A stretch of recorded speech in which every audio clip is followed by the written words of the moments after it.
Hello everyone, welcome to ಚಲನ್. ಈ ಒಂದು ವಿಡಿಯೋದಲ್ಲಿ ಸೋಷಿಯಲ್ ವೆಲ್ಫೇರ್ ಡಿಪಾರ್ಟ್ಮೆಂಟ್ದವರು ಕೊಡಮಾಡುವಂತಹ ಪ್ರೋತ್ಸಾಹಧನ ಪ್ರೈಸ್ ಮನಿಯ ಬಗ್ಗೆ ಡೀಟೇಲ್ಸ್ಗಳನ್ನು ನೋಡೋಣಂತ.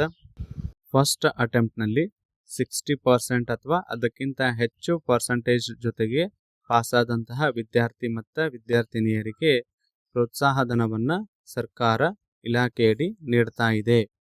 ಯಾರೆಲ್ಲ ಎಲಿಜಿಬಲ್ ಅದಿರಿ ಈ ಒಂದು ಸ್ಕಾಲರ್ಶಿಪ್ ಅನ್ನ ಹಾಕೋದಕ್ಕೆ ಅಂತ ನೋಡೋದಾದ್ರೆ SSLC, PUC, ಡಿಗ್ರಿ, PG ಮತ್ತು ಟೆಕ್ನಿಕಲ್ ಎಜುಕೇಷನ್ ಇರ್ಬೋದು, ಇಂಜಿನಿಯರಿಂಗ್, ಮೆಡಿಕಲ್ ಸ್ಟೂಡೆಂಟ್ಸ್ಗಳು ಕೂಡ ಈ ಒಂದು ಪ್ರೈಸ್ ಮನಿಗೆ ಅಪ್ಲಿಕೇಶನ್ ಅನ್ನ ಹಾಕಬಹುದು.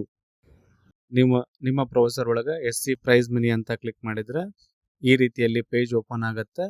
ಇಲ್ಲಿ ನೀವು ಅಪ್ಲಿಕೇಶನ್ ರಿಜಿಸ್ಟ್ರೇಷನ್ ಮೇಲೆ ಕ್ಲಿಕ್ ಮಾಡಿ ಏನು ಮಾಡ್ಬೋದು, ರಿಜಿಸ್ಟ್ರೇಷನ್ ಅನ್ನ ಮಾಡ್ಕೋಬಹುದು.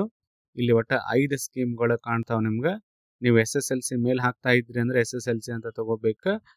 SSLC ಬಿಟ್ಟ ಮುಂದೆ ಯಾವುದೇ ಕೋರ್ಸ್ಗಳಿದ್ರೆ ಪೋಸ್ಟ್ ಮ್ಯಾಟ್ರಿಕ್ ಅಂತ ತಗೊಂಡು ಅಪ್ಲಿಕೇಶನ್ ಅನ್ನ ಹಾಕ್ಬೇಕಾಗತ್ತೆ. ಈ ಒಂದು ಅರ್ಜಿಯನ್ನು ಹಾಕೋದಕ್ಕೆ ಬೇಕಾಗುವಂತ ದಾಖಲೆಗಳು SSLC ಮಾರ್ಕ್ಸ್ ಕಾರ್ಡ್, ನೀವು PUC ಮೇಲೆ ಅಪ್ಲೈ ಮಾಡ್ತಾ ಇದ್ರಿ ಅಂದ್ರೆ PUC ಮಾರ್ಕ್ಸ್ ಕಾರ್ಡ್, ಡಿಗ್ರಿ ಮೇಲೆ ಅಪ್ಲೈ ಮಾಡ್ತಾ ಇದ್ರಿ ಅಂದ್ರೆ ಡಿಗ್ರಿ ಮಾರ್ಕ್ಸ್ ಕಾರ್ಡ್ಗಳು ಬೇಕಾಗ್ತಾವೆ. ಅದರ ಜೊತೆಗೆ cost, income, Aadhaar card, photo in case ಅದು ಆನ್ಲೈನ್ ಒಳಗೆ ಫೆಚ್ ಆಗದೆ ಇದ್ರಾಗ ನೀವು ಮ್ಯಾನ್ಯುವಲಿ ಫೋಟೋ ಅಪ್ಲೋಡ್ ಮಾಡಬೇಕಾಗ್ತೈತಿ. ಫೋಟೋನು ಕೂಡ ಬೇಕಾಗ್ತೈತಿ. ಇಮೇಲ್ ID, ಮೊಬೈಲ್ ನಂಬರ್ಗಳು ಕೂಡ ಬೇಕು. ಯಾರೆಲ್ಲ ಎಲಿಜಿಬಲ್ ಸ್ಟೂಡೆಂಟ್ಸ್ಗಳಿದ್ದೀರಿ ಕ್ಯಾಶ್ ಪ್ರೈಸ್ಗೆ ಅಪ್ಲೈ ಮಾಡ್ರಿ, ಅವಕಾಶ ತಪ್ಪಿಸ್ಕೊಳ್ಬೇಡ್ರಿ. ಚಲನನ್ನ ಸಬ್ಸ್ಕ್ರೈಬ್ ಮಾಡಿ, ಶೇರ್ ಮಾಡಿ ಮತ್ತು ಲೈಕ್ ಮಾಡಿ. ಅವಶ್ಯಕ ಇದ್ದವ್ರಿಗೆ ಮಾಹಿತಿಯನ್ನು ಶೇರ್ ಮಾಡಿ. Thank you.